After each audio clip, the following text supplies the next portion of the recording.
ভয়, উত্তেজনা আর অজানা আশঙ্কায় আবারও সেই পুরনো প্রশ্ন মাথাচাড়া দিচ্ছে। যদি ভারত পাকিস্তানের মধ্যে যুদ্ধ শুরু হয় তাহলে চীনের ভূমিকা কি হবে? এই প্রশ্নের উত্তর খুঁজতেই আজ আমরা বিশ্লেষণ করব কূটনীতি, প্রতিরক্ষা এবং ভূরাজনীতির বাস্তবতা, সত্যতা, সম্পর্ক এবং স্বার্থ, এই তিনটি দিক থেকে চীনের সম্ভাব্য অবস্থান বোঝার চেষ্টা করব। সম্প্রতি কাশ্মীরের পেহেলগামে ভয়াবহ হামলার পর ভারত আর পাকিস্তানের মধ্যে চরম উত্তেজনা তৈরি হয়েছে। পাকিস্তান অভিযোগ করছে ভারত সীমান্তে আক্রমণের প্রস্তুতি নিচ্ছে। ভারত বলছে এই হামলার পেছনে পাকিস্তান সমর্থিত সংগঠন রয়েছে। এমন সময় চীন খুবই গুরুত্বপূর্ণ একটি পক্ষ হয়ে উঠেছে, কারণ চীন পাকিস্তানের ঘনিষ্ঠ মিত্র। পাকিস্তানের অস্ত্র, অর্থনীতি, এমনকি কৃত্রিম উপগ্রহ নির্ভরশীলতা, সব জায়গায় চীনের ছাপ স্পষ্ট।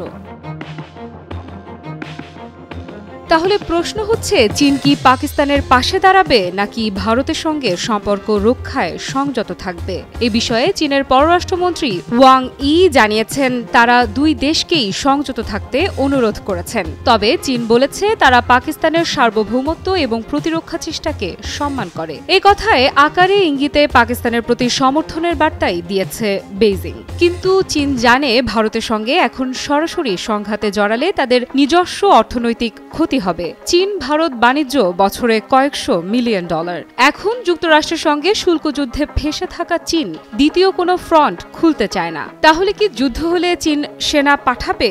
উত্তরটা পরিষ্কার, না। চীন কখনোই পাকিস্তানের পক্ষে সরাসরি যুদ্ধে শামিল হবে না। তবে কূটনৈতিকভাবে, গোয়েন্দা তথ্য দিয়ে আর প্রযুক্তির সহায়তায় চীন পাকিস্তানকে সাহায্য করবেই।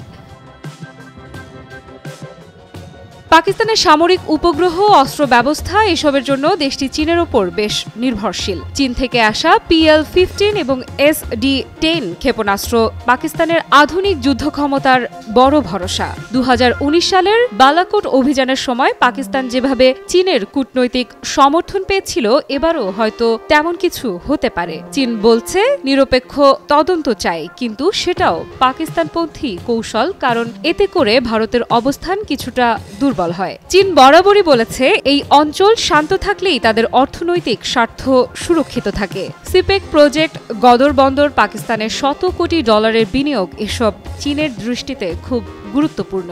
তাই চীন চাইবে না ভারতের সঙ্গে যুদ্ধ হোক, এটাও চাইবে না পাকিস্তান বিপদে পড়ুক। তারা চায় উত্তেজনা থাকুক নিয়ন্ত্রণে। তবে চীন যুদ্ধ হলে কিছু করবে না এমন ভাবাও ভুল। তারা আন্তর্জাতিক মঞ্চে পাকিস্তানের পক্ষে কথা বলবে, প্রয়োজনে নিরাপত্তা পরিষদে ভারতের বিরুদ্ধে ভেটো দেবে। আর যুদ্ধ ছড়িয়ে পড়লে সীমান্তে সেনা মোতায়েন করে ভারতকে চাপে ফেলতেও পারে।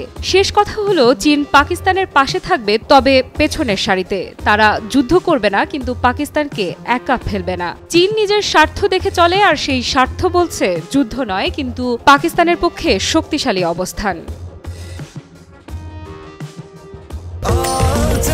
স্বাস্থ্যকর অল টাইম হানিকম, সব সময় অল টাইম হেলদি লাইফ। তবে পাকিস্তান চায় চীন যেন কেবল কূটনৈতিকভাবে নয়, সামরিক ও প্রযুক্তিগত সহায়তার দিকেও আবারও সক্রিয় হয়। বিশেষ করে স্যাটেলাইট নজরদারি, সাইবার গোয়েন্দাগিরি এবং আধুনিক অস্ত্র ব্যবস্থায় চীনের সহায়তা পাকিস্তানের জন্য খুবই গুরুত্বপূর্ণ। যুদ্ধ পরিস্থিতিতে আন্তর্জাতিক চাপ সামলানোর জন্য চীনের কূটনৈতিক ছায়া পাকিস্তানের বড় ভরসা। বিশেষজ্ঞদের মতে পাকিস্তান চায় যদি ভারত আগ্রাসী হয়, তাহলে চীন যেন সীমান্তে সক্রিয়তা বাড়িয়ে ভারতকে একসঙ্গে দুই ফ্রন্টে চাপে ফেলে। চীন এ পর্যন্ত সরাসরি হস্তক্ষেপ না করলেও পাকিস্তানের কাছে তাদের উপস্থিতি একরকম নিরাপত্তার প্রতীক। চীন ভারত সম্পর্ক বরাবরই জটিল এবং দ্বিধান্বিত। একদিকে দুই দেশ অর্থনৈতিকভাবে পরস্পরের ওপর নির্ভরশীল, অন্যদিকে সীমান্ত নিয়ে একাধিকবার রক্তক্ষয়ী সংঘর্ষ হয়েছে। গালোয়ানের মতো সংঘর্ষের পর ভারতের মধ্যে চীন বিরোধী মনোভাব আরও বেড়েছে। ভারত চীনা পণ্য বর্জনের ডাক দিয়েছে, আবার চীনও ভারতের সঙ্গে প্রতিদ্বন্দ্বিতামূলক মনোভাব রাখছে। তবে দুই দেশই জানে সরাসরি যুদ্ধের অর্থ দুই বৃহৎ অর্থনীতির জন্য ভয়াবহ বিপর্যয়। তাই চীন চেষ্টা করে ভারসাম্য রাখতে, কখনো কূটনৈতিকভাবে নমনীয়, আবার কখনো সীমান্তে চাপ সৃষ্টি করে ভারতকে বার্তা দেয়। ফলে চীন ভারত সম্পর্ক এমন এক সূক্ষ্ম দড়ির ওপর দাঁড়িয়ে আছে, যেখানে সামান্য উত্তেজনাও বড় সংঘর্ষে রূপ নিতে পারে। আফ্রিদা ইফরাত, নিউজ 24।